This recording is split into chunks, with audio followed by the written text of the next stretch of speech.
Assalamualaikum warahmatullahi wabarakatuh. Alhamdulillahirabbil alamin wassalatu wassalamu ala asyrafil anbiya'i wal mursalin wa ala alihi wa sahbihi ajma'in. Rabbi shrah li sadri wa yassir li amri wahlul 'uqdatam min lisani yafqahu qawli. Wallahu ta'ala yu'ti hikmata man yasha' wa man yu'tal hikmata faqad utiya khairan katsiran wa la yadhakkaru illa ulul albab. Alhamdulillah, kita syukur kepada Allah Ta'ala kerana pada malam ini dapat sekali lagi kita bertemu berada dalam kuliah hadis 40 kita. Mudah-mudahan Allah Ta'ala memberikan kefahaman, kebaikan dan menjadikan usaha dan pengorbanan kita ini sebagai bekalan yang akan dibawa untuk kehadapan Allah Ta'ala di akhirat nanti, insyaAllah. Tuan-tuan dan sekalian, kita pada hadis yang ke-16. Hadis ke-16 kalau buku kita untuk suatu 27.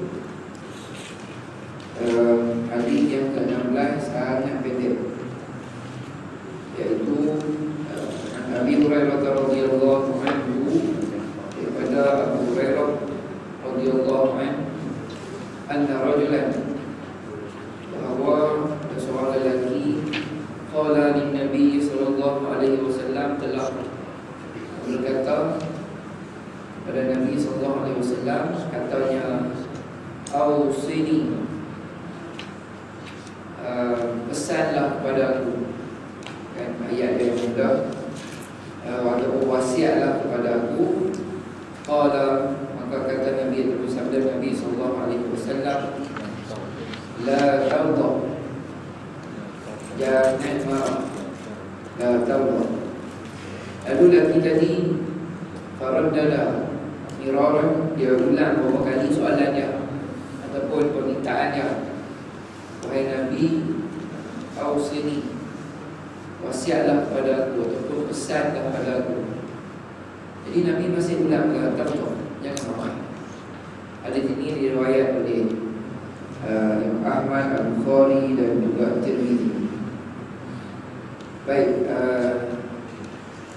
tuan dan sekalian, hari ini kita nak bincang ataupun berbicara tentang satu perkara yang memang ada dalam hidup kita, marah. Dan Nabi pesan jangan marah. Bermakna ada sesuatu lah, sebagaimana huraian para ulama kepada kita dalam buku ini atau buku tuan-tuan sendiri atau tuan-tuan yang lain. Kita tengok ikut buku ni dulu.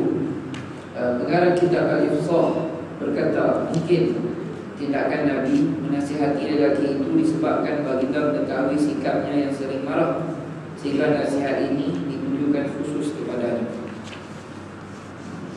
Jadi kalau kita tengok di sini, apa yang dipesan oleh Nabi ini terhadap individu yang minta wasiat atau minta nasihat daripada Nabi, bermakna Nabi kenal orang.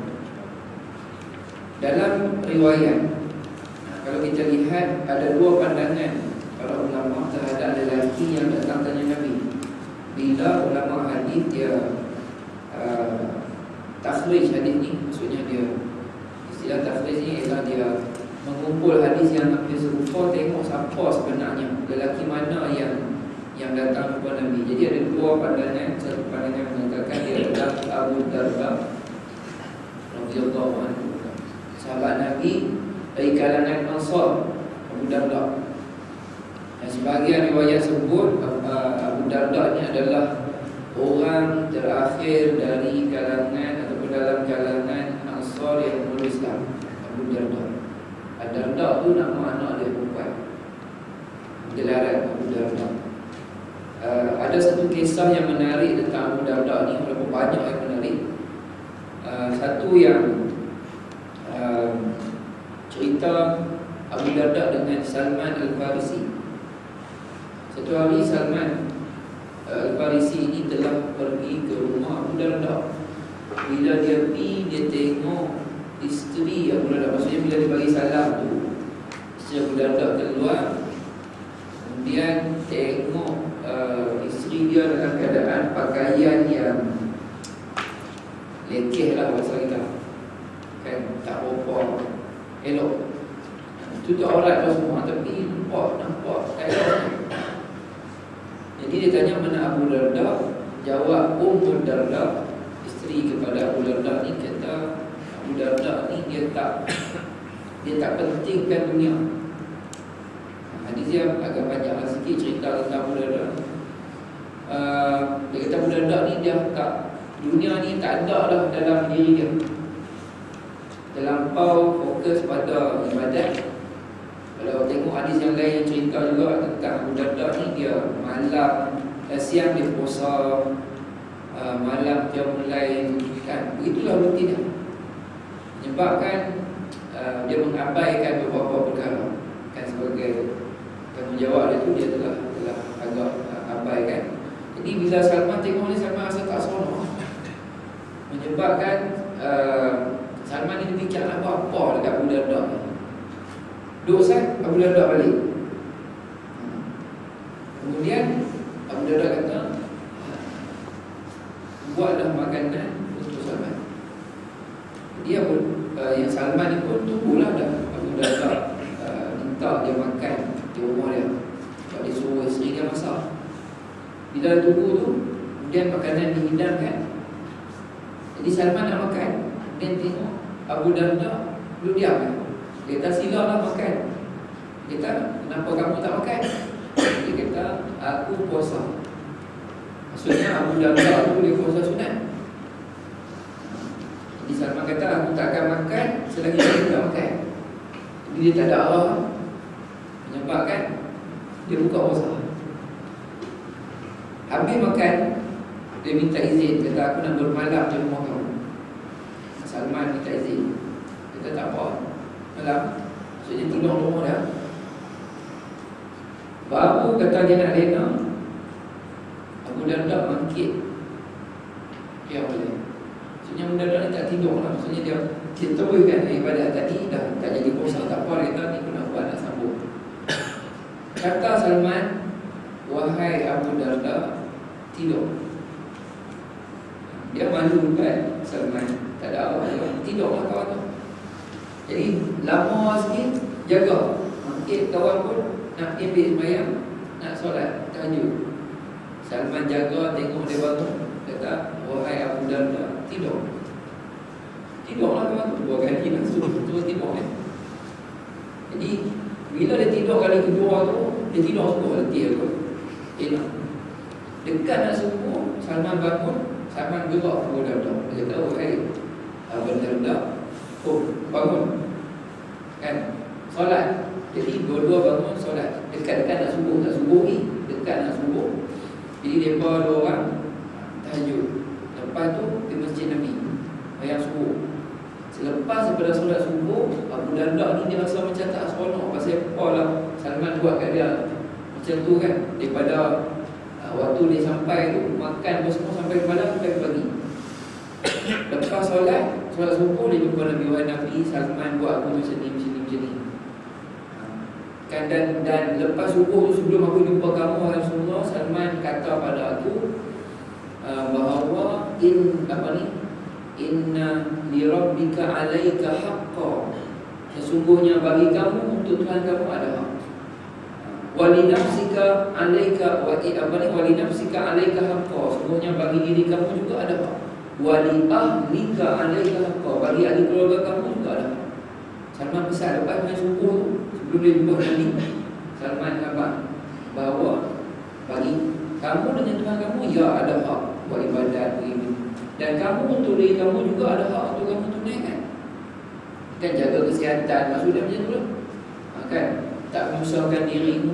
Begitu juga dia kata, wa li ahlika alaika haqqan, begitu juga dengan ahli keluarga kamu, kamu kena tunaikan tanggungjawab. Jadi dihabaq balik apa yang Salman kata. Nabi kata betul yang Salman kata. Yang maksud apa? Dalam cerita Abu Darda ni, apa yang Salman tunjuk itulah yang disebut wasatiyah. Itulah al-iqtisad fil ibadah, istilah yang digunakan, iaitu kita bersederhana dalam ibadat. Dan semua akan jadi ibadat bila kita tahu meletakkan hak-hak tu. Kan, untuk keluarga macam mana, untuk diri macam mana, untuk Allah Ta'ala macam mana. Kan? Bila letak hak tu tidaklah bermakna mesti kalau berkata dalam hadis ataupun yang disebut oleh Salman itu ada 3 perkara. Bukanlah maksudnya bahagi sama, tak mesti bagi sama kan. Tapi yang penting tunaikan hak. Kalau dalam hadis ni dia akan sebut kan, walizau jika ada hak, bagi isteri kamu juga ada hak. Kan banyaklah riwayat dalam kisah Abu Darda dan juga Salman itu, tapi secara kesimpulan untuk kita faham, dalam kehidupan kena ada hak yang kita berikan kepada yang mereka yang berhak untuk dapat. Kan, sebab Salman tengok isteri dia macam ni, dia tak apa.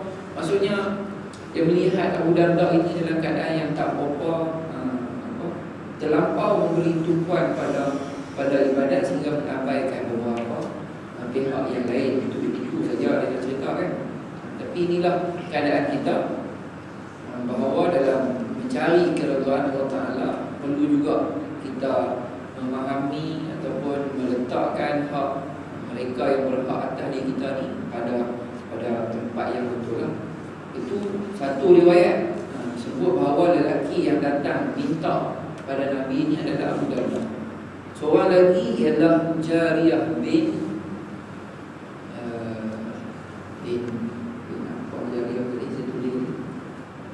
Jariyah. Ada seorang lagi, tapi sahabat ini dia tidak berapa terkenal. Jariyah bin Udam. Jariyah ini seorang sahabat Nabi, dia banyak bersama dengan Sayyidina Ali karamallahu wajhah. Jadi lelaki yang datang yang minta, yang disebut anna rajulan, bahawa seorang lelaki ini telah minta wasiat daripada Nabi, disebut dalam huraian ulama hadis bahawa dia adalah Jariyah bin Udam. Ini orang Mekah lah, kan, orang Bani Tamim yang memang datang minta. Jadi ada 2 orang. Jadi mana satulah kita tak kisahlah di sini siapa yang datang kepada Nabi minta. Cuma yang kita kena tengok di sini bagaimana Nabi mengenali orang tu, orang yang mai minta diwasiatkan ataupun minta nasihat kepada Nabi kenal dia. Bukan sekadar kenal orang tu nama orang tu tak mana, tapi Nabi kenal perangai kan. Sebab bila dia minta kepada Nabi, wahai Rasulullah, nasihat pada aku, wasiat pada aku, Nabi habaq tahu apa yang perangai dia kata elok. Maksudnya orang ini adalah seorang yang pemarah. Sebab tu Nabi nasihat, la taghdab, jangan marah. Bila tanya 2-3 kali, Nabi masih jawab yang sama. Maknanya dia ni kuat marah semua. Kan, lelaki yang datang tanya sama ada Abu Darda ataupun Jariyah yang tadi itu yang kita sebut itu memiliki sifat marah. Baik, marah di sisi Islam, yang mana yang kita faham bahawa manusia ini dia tak boleh lari lah daripada sifat marah. Sebab Allah Ta'ala jadikan sifat-sifat ini bersama dengan kejadian kita, kan, kasih sayang, marah, suka, kan, apa juga lah, semua ni Allah Ta'ala jadikan. Sebab ulama kata sebagaimana kejadian Adam diambil tanah yang pelbagai macam-macam jenis, itulah juga sifat yang ada dalam diri kita. Dia adalah fitrah. Marah ni fitrah. Mungkin lagi, kenapa Nabi sebut jangan marah? Bermakna marah itu bila melangkaui had ataupun tak kena tempat lebih daripada yang sepatutnya, maka dia jadi mazmumah, kecil. Kalau marah tak kena tempat, kita jadi bapak ni kita tahu, kan, marah anak ni tahu saja. Apa suruh baca Quran, suruh sembahyang, kan, memang cepat marah. Kita ajak anak kita ni cikgu, ustaz. Bila kita ajak anak Quran, ustaz ya, Lepas tu dia mula tak erti awak macam ni, kan? Tetapi Nabi kat orang dia cepat marah. Lepas tu yang Nabi Musa ni memang dia berkait dengan diri kita sendiri. Sifat marah dia jadi terpuji bila kena tepat, tapi jadi keji, maksudnya jadi sifat buruk bila kita melangkaui had dia. Lepas tu Nabi sebut apa? Inna syadida laisa bisurah. Yang kuat, Nabi kata, bukanlah dia kuat ketika bergusti, maksudnya berlawan. Innama syadidu man yamliku nafsahu indal ghadabi.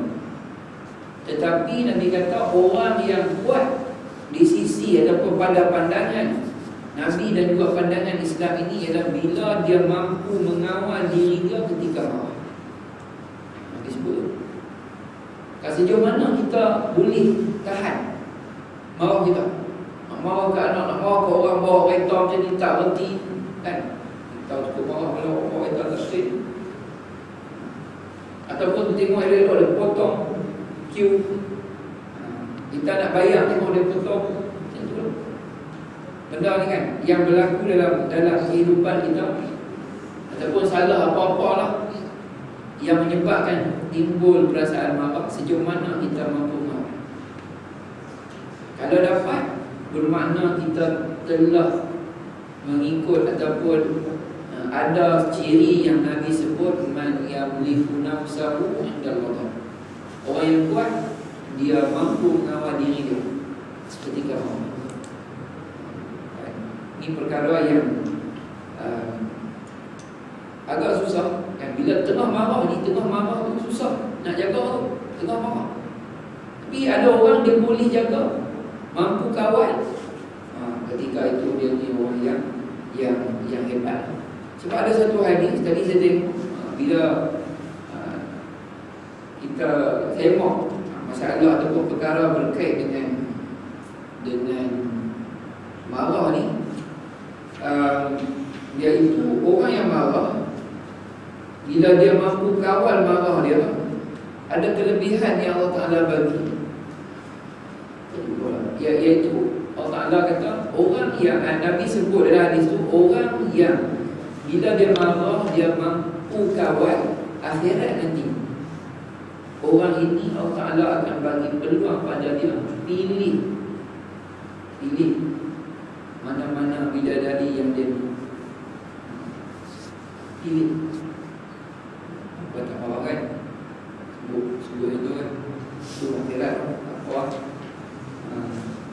Bila payahlah kalau kata boleh pilih lagi, marahlah akhirat nanti Allah Ta'ala bagi. Bermaksud Allah Ta'ala tuju banyak pada lelaki, sebab lelaki cepat marah. Upama marah juga, tapi dia nak kata lambat tu, mungkin dia lebih banyak simpan.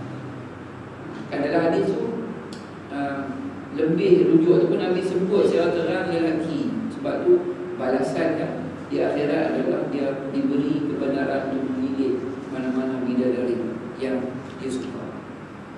Itu ganjaran. Bermakna kalau tengok suami nak marah, abang anak tu tak kata pilih-pilih je lah marah. Dia betul lah balik. Okay.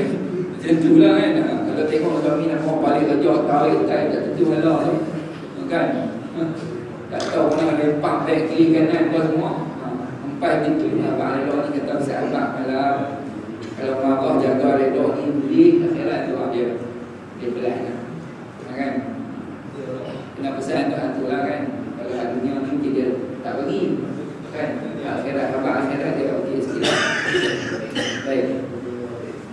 Jadi yang hadis yang saya sebut tadi, yang di bawah tu, bukanlah dikatakan orang kuat dan dapat tumpangkan lawannya bergusti, tetapi orang yang kuat adalah orang yang mampu mengendalikan hawa nafsunya di waktu malam, kan?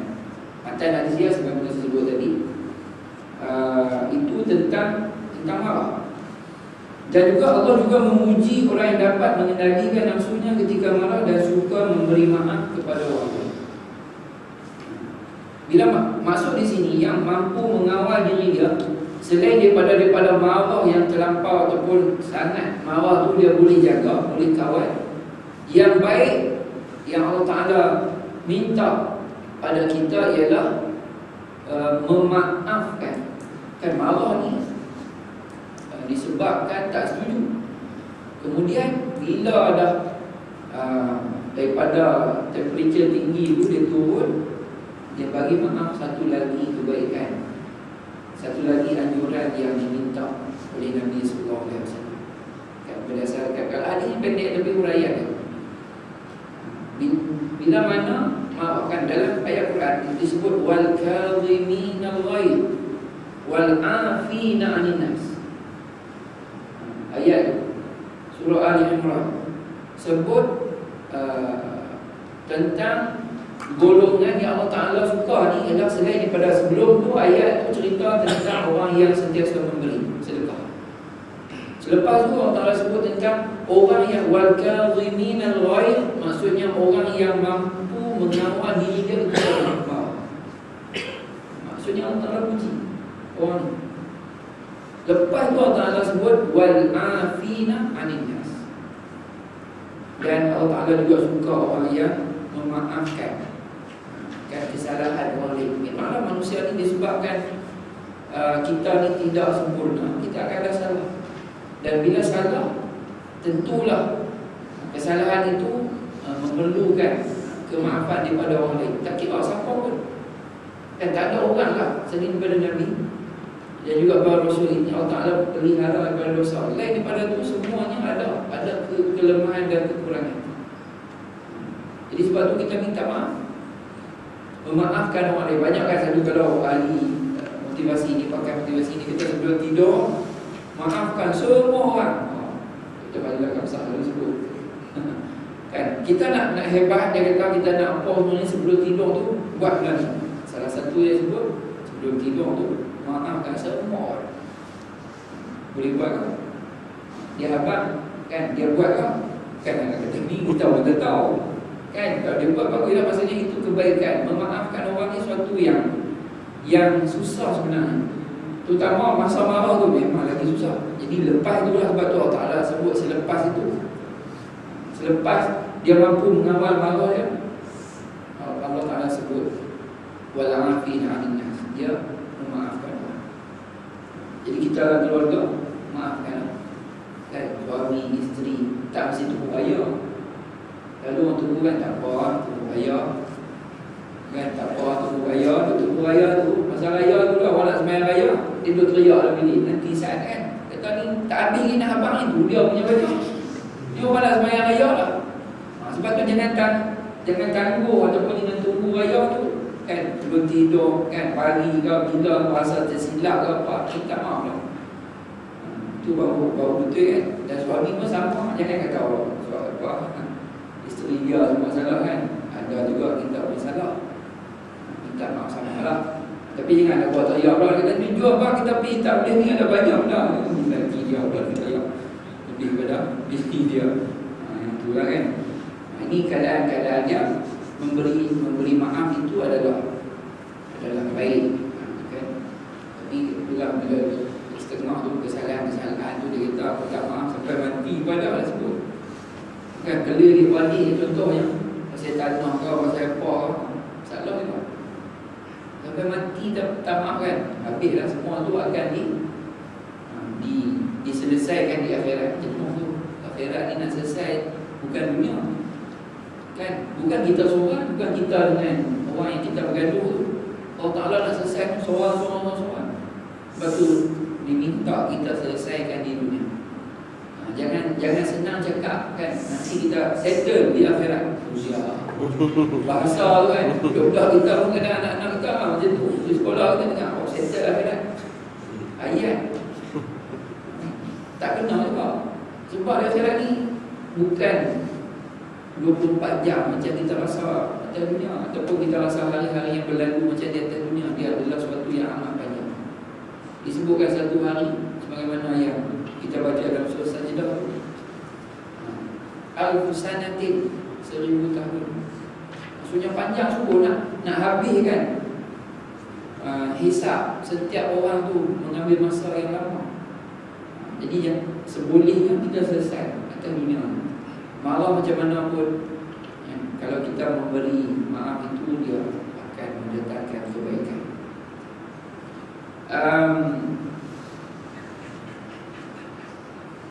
Hadis yang disebut tadi, sesiapa yang menahan marah, saya cari penjelasan. Siapa yang menahan marahnya padahal dia boleh melepaskannya, kalau Allah Ta'ala memanggilnya pada hari kiamat di hadapan segala makhluk, sehingga dia diberi hak untuk memilih bidadari yang disukainya. Dan kata apa, inilah kelebihan yang Allah Ta'ala sedia kepada orang yang mampu menahan marah dia. Kalau ikut boleh, tak ada masalah kan marah tu, tapi dia lebih memilih untuk tahan. Nabi SAW berdoa dalam perayaan ini adalah, Nabi pernah berdoa bahawa Nabi minta pada Allah Ta'ala, Allahumma inni as'aluka kalimatal haqqi fil ghadabi war ridha. Nabi doa, Nabi minta pada Allah Ta'ala, ya Allah, inni as'aluka, aku mohon padamu ya Allah, kalimatal haqq, kalimah yang benar, perkataan yang benar, fil ghadabi, ketika marah, war ridha, dan ketika suka. Maksudnya ketika tak marah. Apa maksud doa ini? Riwayat Imam Ahmad, bahawa bila Nabi doa begitu, Nabi bagi tahu, nak tunjuk pada kita bagaimana marah ini dalam beberapa keadaan dia sangat penting. Maksudnya boleh, sebagaimana seorang bapa, ayah marah anak dia untuk mengajar. Marah anak dia tak sembahyang, marah anak dia tak tutup aurat, marah anak dia tak berkelakuan baik, marah itu memang kena marah. Kalau tak marah, dia jadi dayus pula kan. Sebagaimana seorang suami tak marah isteri dia yang keluar dalam keadaan tak sepatutnya, itu jadi dayus. Jadi tak boleh. Jadi yang di situ marah ketika itu sangat perlu. Bila nak kan kita tahu umur 7 tahun kena marah lah, 10 tahun tak solat, malas solat, dia buat ni kena wakat kan. Itu adalah ajaran ataupun cara Islam ini mengajar anak-anak untuk solat. Jadi seorang ayah dia mesti kena ada sifat garang tu, kena marah. Jadi di sini sebab tu kalau kita tengok bila Nabi doa demikian, as'aluka kalimatal haqqil ghadab, ada ketika memang kena marah, dan pastikan yang kita marah itu perkara yang benar. Memang patut kita marah, waktu tu memang patut. Nabi sendiri SAW pernah marah bila ada seorang sahabat jadi imam. Dia panjangkan bacaan dalam solat fardu. Ini cerita solat fardu. Bila perkara ini sampai pada Nabi, Nabi kata tak patut bagi seorang imam memanjangkan bacaan dia, sedangkan dia tahu di belakang dia itu ada wanita, ada anak, ada orang tua kan. Wanita tu maksudnya yang menjaga anak, kemudian ada anak-anak kecil dan ada orang tua. Sebab sahabat merepot, ada sahabat yang lain ini jadi imam dia panjang macam kita tengok bila datang bulan Ramadan, solat tarawih itu orang panjang kan. Dia solat sunat tak ada masalah. Ini cerita dia solat wajib. Dia kata solat wajib ni bersesuaian dengan makmum.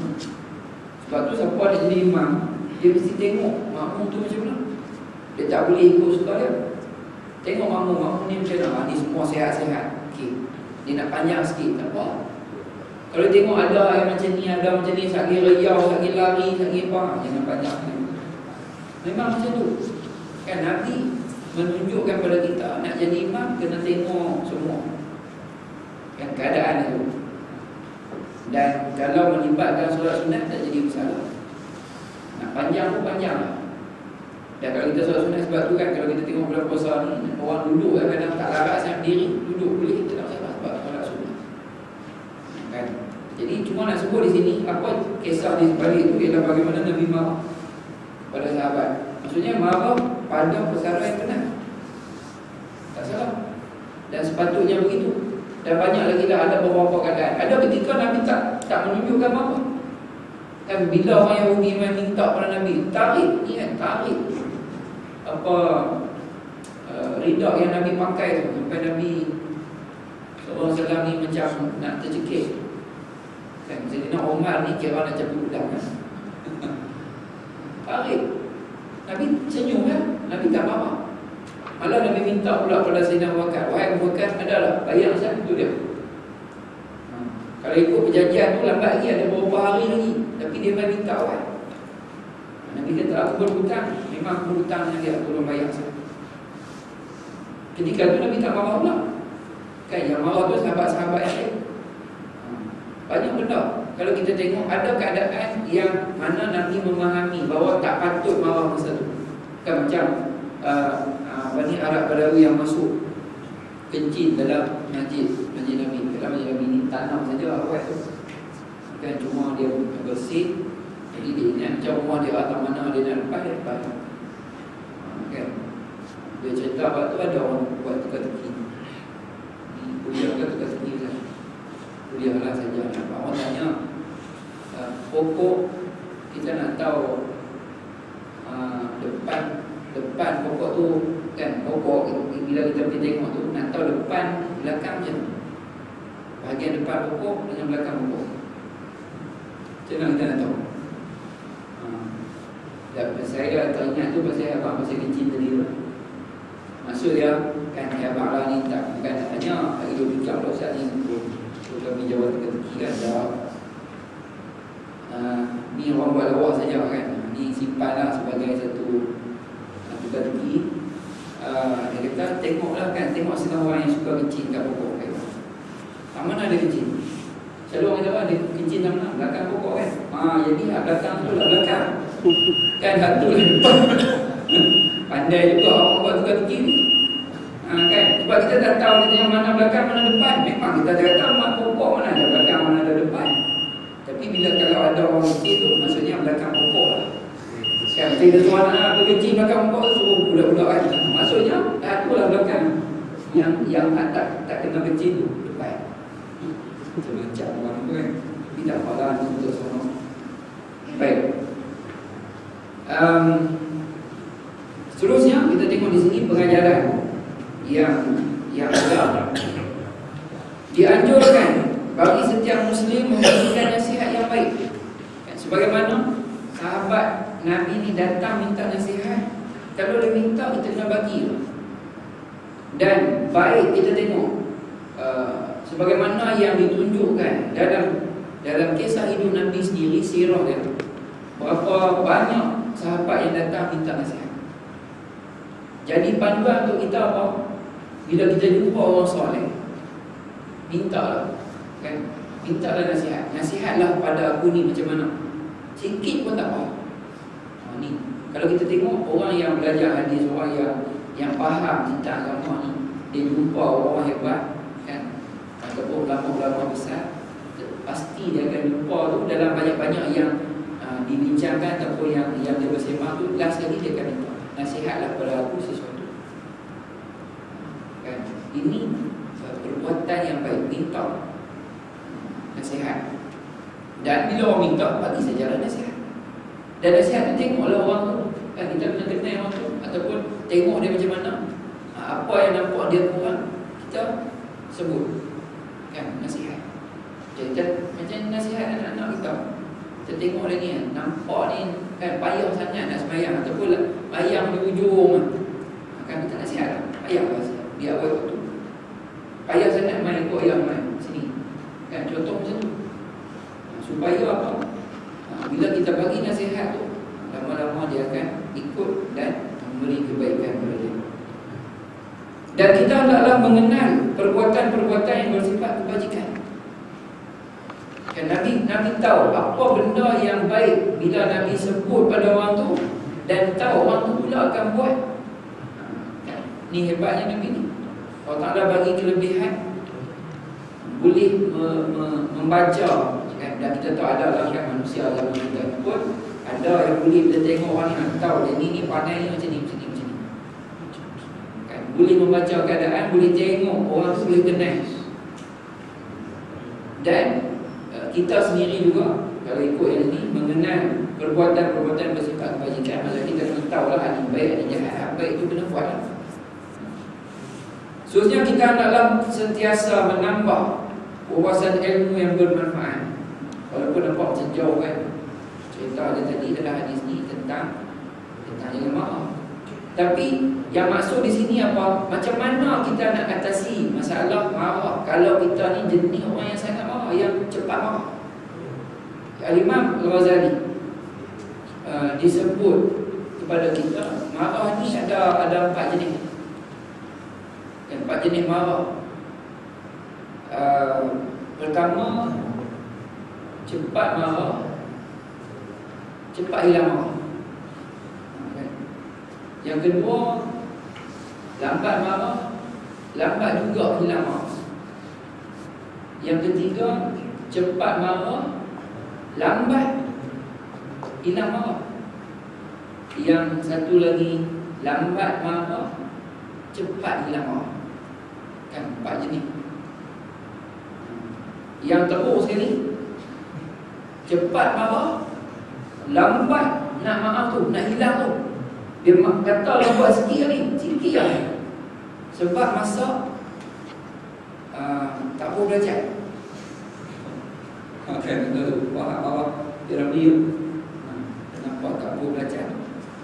Itu lah Rasulullah ni puan tak ada belajar ni. Dia marah tu bulan depan baru dia maaf. Tu dia terusnya kira sebulan tu makan di luar. Dia kata payah sangat. Tu teruk sekali. Apa ni cepat marah sikit lah, salah sikit lah. Saya dengar dulu lama dah kuliah dalam radio, tak pasti radio Kedah dan ataupun Mutiara. Seorang ustaz sebut kata dia jabat agama. Suami isteri ni kelih pasal apa?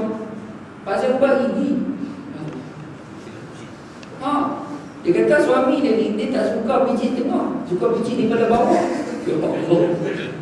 Jadi pijit daripada bawah ni dia nampak elok kan? Dia nampak elok lah. Hak bini dia ni nak cepat apa dia kira tekan dia. Bila dia masuk dia tengok, dia kata ni tahu lah siapa buat ni. Kelih pasal tu. Kita pun rasa Allah benda cik-cik ni kan. Tak patut kelih, tapi hak tu dia jadi juga kelih dia tak. Dia kata tak tahu dia saya dulu dia berjawab agama ni. Dia kata macam-macam dia jumpa. Dia kata satu yang dia ingat, itulah ingat sangat kelih pasal tu lah. Jadi mana benda kecil yang boleh kita tak salah istilah kan, boleh kita biarlah. Apa tak ada masalah masuk belajar tengok siapa tekan tengah tu, tekanlah balik pergi tu. Kan masalah apa. Kan tapi dia tak puas hati tu, tak puas hati. Dia tak ikut cara dia. Jadi masalah. Bergaduh. Kan rujuk jabat agama. Tinggal tak cerai lagi pasal buat gigi, tidak jadi cerita. Tapi bergaduh lah. Pasal itu dia jadi penjara, lepas tu dia rawit kenalin lah. Kan? Dia kata tu lah dulu mula padahal cerita tu sikit lah daripada cerita ubat gigi. Jadi masalah. Dan yang paling baik dalam banyak-banyak marah tu, 4 jenis tu, ialah dia lambat marah, dia cepat bagi marah. Ini yang baik. Kan? Maksudnya dia susah nak marah. Dan bila dia marah, dia cepat memaafkan. Ataupun kalau ni kan maksudnya dia berhenti pada marah. Yang ni yang kita nak sifat yang paling baik ni, iaitu memang patut dan perlu ada marah, tapi biarlah dia lambat, kemudian cepat kita memaafkan.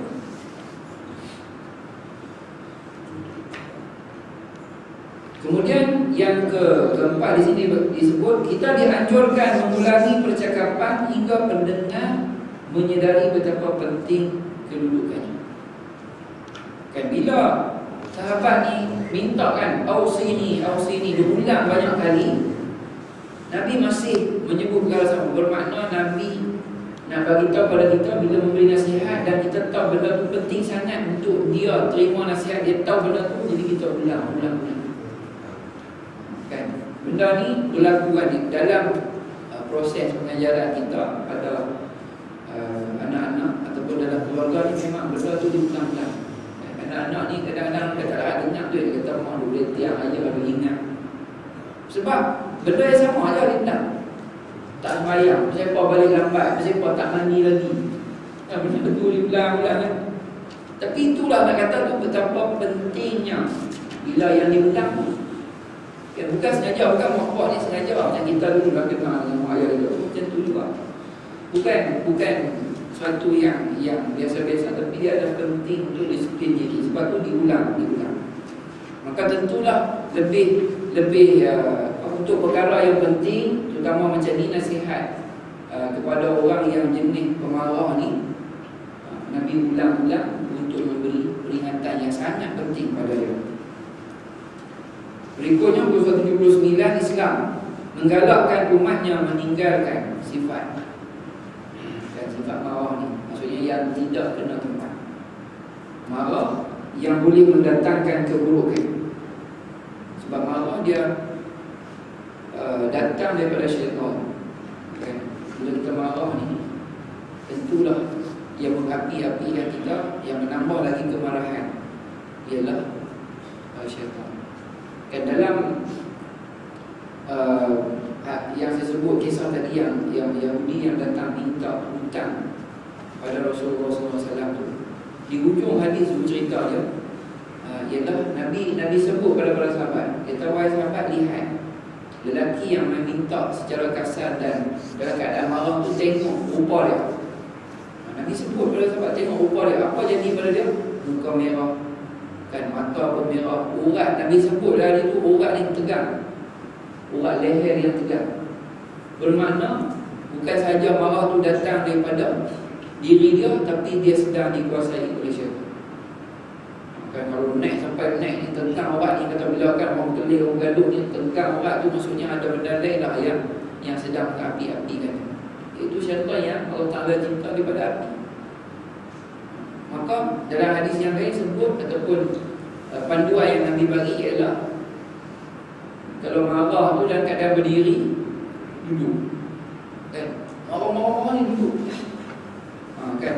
Kalau duduk pun marah juga, nak buat apa? Berbaring. Memang suruh baring pun. Kan? Marah, dia lompat dia kata. Baring kan? Tidur ke apa. Lepas tu dia tengok yang selalu jadi orang perempuan dia lari-lari ke. Oh, sembang dia kata. Tu nak marah tak boleh dah. Kan? Nak marah tak boleh, lari dia sembang tu. Lelaki dia tak buat macam tu. Dia nampak sangat kalau dia sembang dia kata tu kan. Dia duduk kan. Duduk sengah kan. Di takut duduk sengah kan. Itulah. Dan kalau marah juga dia kata dia ambil asmen. Bila? Kan? Kerana apa? Wudu ni ayam. Tudfi'un nar. Kan? Air ni tudfi'un nar, dia memadamkan api. Sebab marah ni datang daripada syaitan. Itu yang diajak pada kita. Jadi buatlah benda tu. Masa saya beritahu budak ni, tanya tajuk ni kata pokok.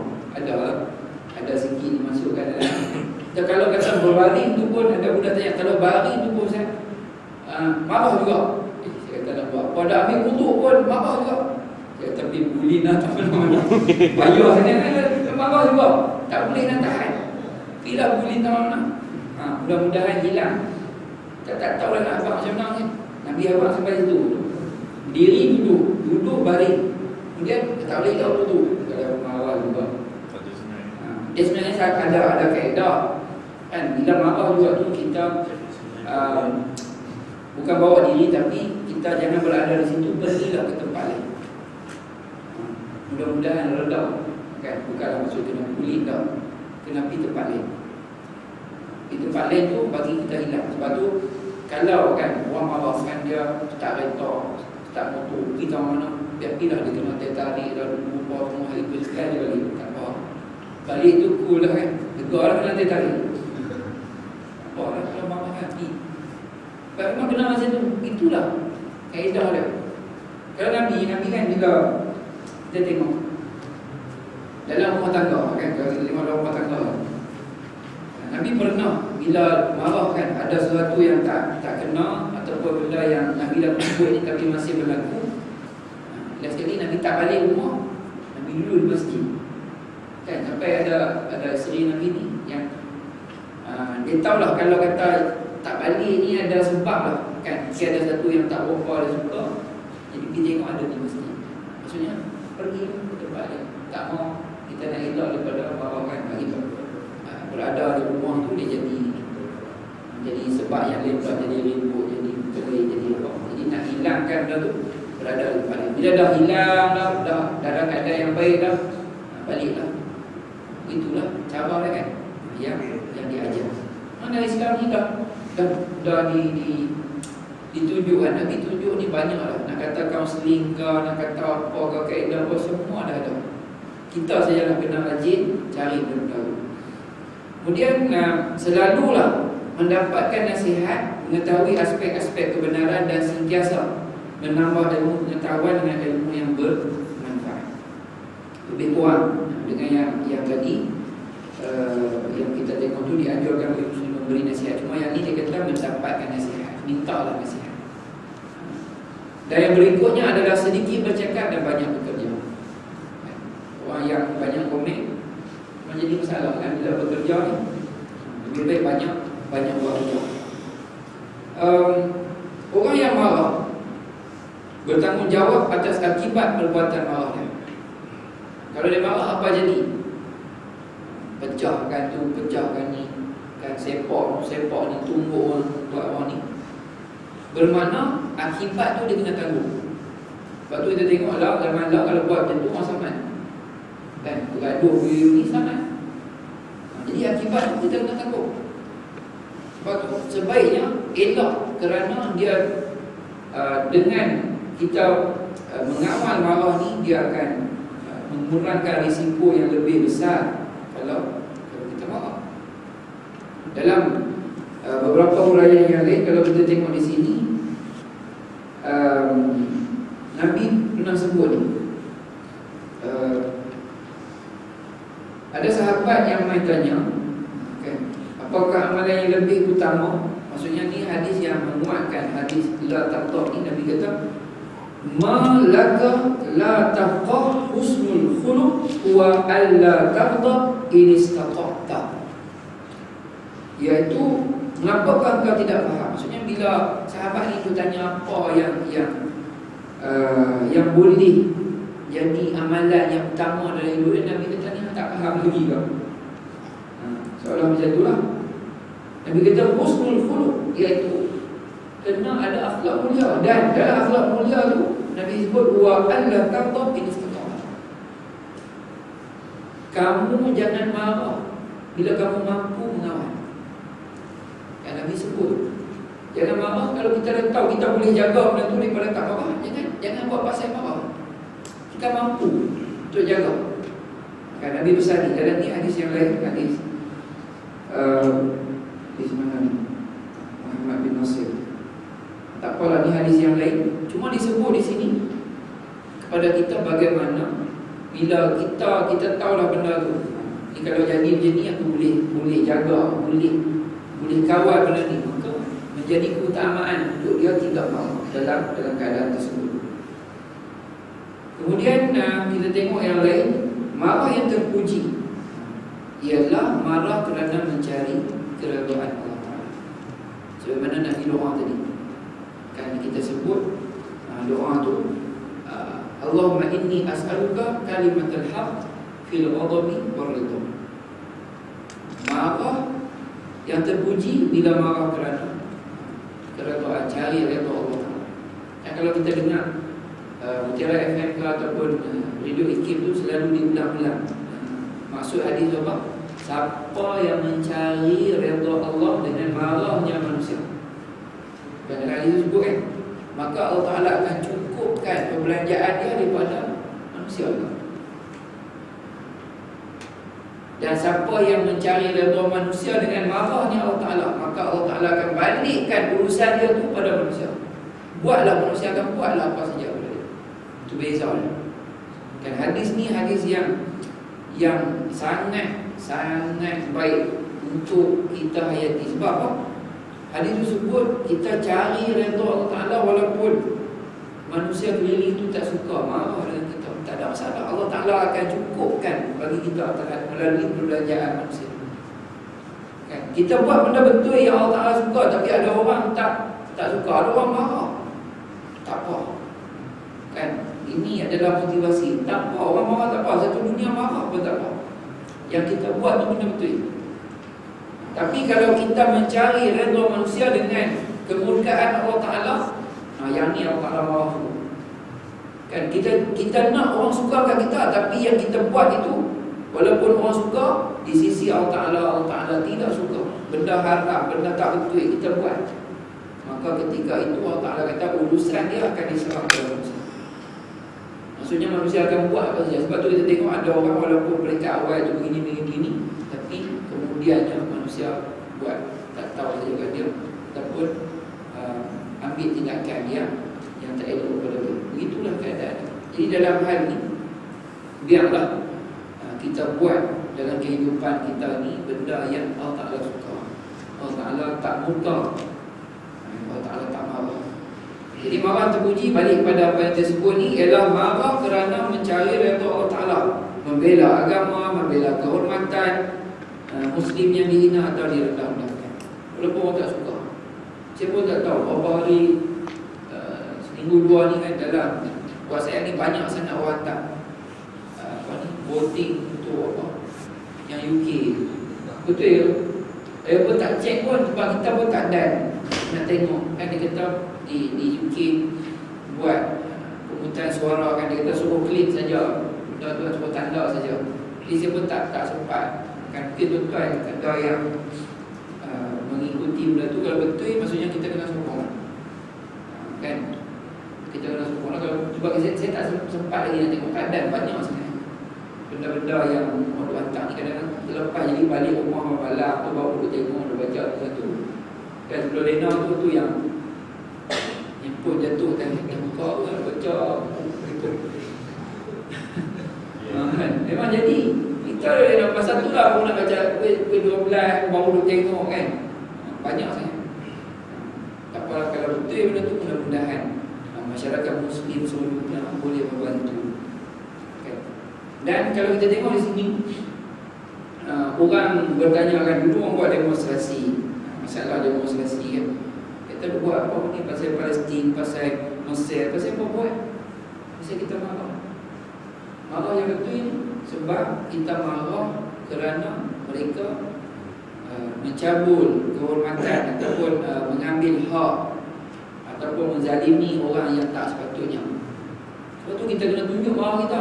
Yang kata demonstrasi ni, walaupun banyak pandangan begitu tapi yang menjadi hujah yang kuat bagi mereka yang nak buat demonstrasi ni, mereka sebut ataupun yang diambil daripada ni adalah kerana kita marah dengan tindakan tu.